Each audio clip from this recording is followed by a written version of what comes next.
Engage in heaven today. Let's get it. Which one of you, by worrying, can add 1 cubit to his stature? Matthew 6:27.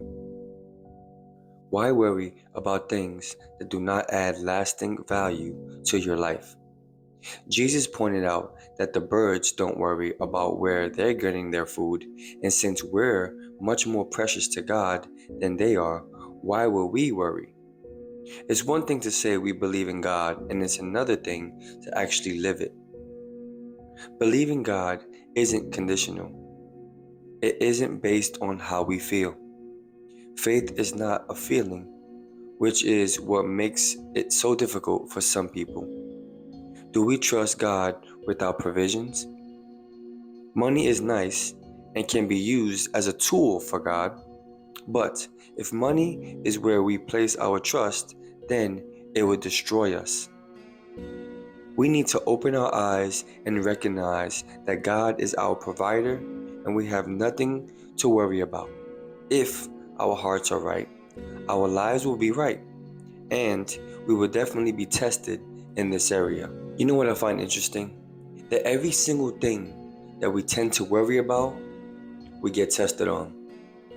You worry about your finances.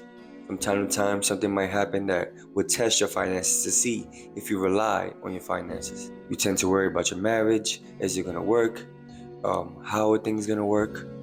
And then often at times, things will play itself out to test you guys' relationship. And the important thing within every testing of any situation or anything that you're worried about is, are you more focused on the problem and your worries, or your eyes are fixed on Jesus? We have to be okay when God gives us things and when God takes things away, because ultimately He knows what's best for us.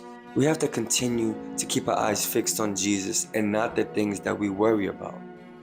Now, yes, it's okay to worry, but we are not to fixate ourselves on these things, but actually turn our eyes to Jesus, knowing that He will provide, that He will protect, and that He will always guide us to do the right thing, because He will not give us something that will destroy us. This day and age, finances is one of the biggest worries.